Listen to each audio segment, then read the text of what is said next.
কি বলবো, স্ট্রেচারের মধ্যে, স্ট্রেচারের মধ্যে নিয়ে যাওয়া লাগবে। এখানে তো গাড়ি ঘোড়ার কোনো ব্যবস্থা নেই। না না। ওই শালিমারা যে জিরো পয়েন্ট আছে ওখান থেকে হ্যাঁ গাড়ি। ওইখান নিচে দেখা স্ট্রেচারে করে নিয়ে যেতে যেতে লেট হয়ে যায়, সেটা মারা যায়। সম্মানিত অডিয়েন্স, আমি এখন বক্সাপোর্টের একটা গ্রামে দাঁড়িয়ে আছি। গ্রামটার নাম হচ্ছে দাঁড়াগাঁও। তো এই গ্রামে পাহাড়ি অঞ্চল, এই যে ঘর বাড়িগুলো দেখতে পাচ্ছেন, এই যে মানুষ দেখতে পাচ্ছেন, এই আন্টিকে আমি কথা বলার জন্য ডাকলাম। আর এই যে পাহাড়ি ঘর বাড়ি, তো আমি এদেরকে কিছু জিজ্ঞেস করব। তো আন্টি, বাঙালি আতা হয়, অসুস্থ হলে কেমন ইয়ে হয়, কষ্ট হয়? অসুস্থ হইলে অল্প অল্প হইলে তো বাড়িতেই ওষুধ টষুধ নিয়ে রাখি সবাই, আর নর্মাল। মারাত্মক হলে? আর বেশি হইলে নিয়ে যাবে কি যে আলিপুর নিয়ে যাবে, তারপরে হ্যামিল্টন। আলিপুর নিয়ে যেতে কত সময় লাগে? সময় তো লাগবে, এখানে চার চার পাঁচজন ছেলেরা লাগবে, ও নিয়ে এভাবে নিয়ে যেতে লাগবে। কিভাবে, ঘাড়ে করে? আহ, কি বলবো, স্ট্রেচারের মধ্যে, স্ট্রেচারের মধ্যে নিয়ে যাওয়া লাগবে। এখানে তো গাড়ি ঘোড়ার কোনো ব্যবস্থা নেই। না না। ওই শালিমারা যে জিরো পয়েন্ট আছে ওখান থেকে হ্যাঁ গাড়ি। ওইখান থেকে। তো আর শিক্ষা ব্যবস্থা?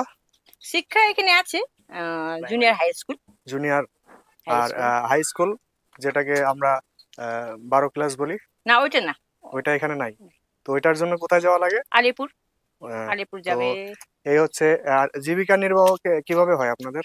জীবিকা জীবিকা করে কেউ কি পালন পোষণ করে, পশুপালন করে, কেউ চাকরি করে, কেউ গাইড করে, কেউ ও, ব্যবসা করে।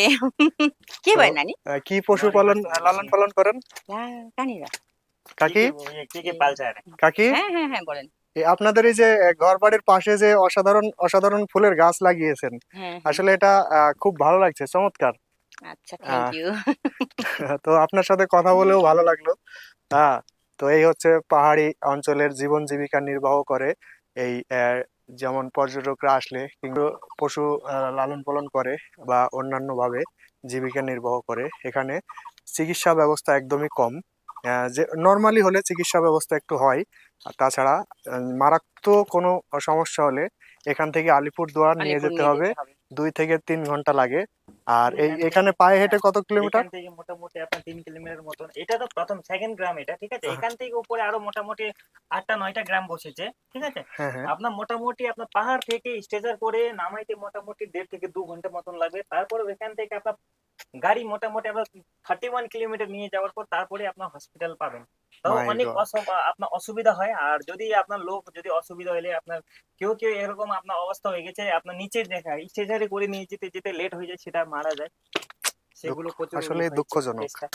তো এই এই এই বিষয় নিয়ে বা তোমাদের যে প্রবলেম হচ্ছে, এটা এটা নিয়ে সরকার বা সরকারি দলের কর্মকর্তাদের উদ্দেশ্যে কিছু বলো, যে তোমাদের সুবিধার্থে সুবিধার্থে কি করতে পারে তারা।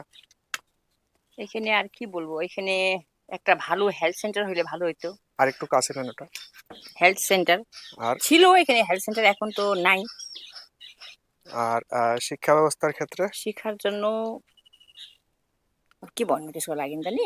শিক্ষার জন্য বলতে গেলে একটা হায়ার সেকেন্ডারি স্কুল হইলে ভালো হইতো। তারপরে প্লাস আপনার road road school and communication হইলে আপনার ভালো হইতো। হ্যাঁ, রাস্তা ঘোড়া ঘাট হইলে কারণ পরে। এটা এটা হ্যাঁ বিশেষভাবে গুরুত্ব দিচ্ছে আপনার এই রাস্তাঘাটটা। হ্যাঁ। রাস্তাঘাটটা যদি, তবে এই সাইডে রাস্তাঘাট করাও তো অনেক টাফ ব্যাপার, অনেক টাফ ব্যাপার। কারণ পাহাড়ি অঞ্চল তো হ্যাঁ। সবকিছুই। तो आंटी, ভালো থাকবেন, সুস্থ আচ্ছা থাকবেন। ঠিক আছে, থ্যাংক ইউ। और आपका आपका क्या बोलता है जाति में? विदाई। नमस्ते। ओ नमस्ते। नमस्ते। नमस्ते नमस्ते। हुन्छ आन्टी। ओके। हुन्छ नानी। अनि कसरी लड्यो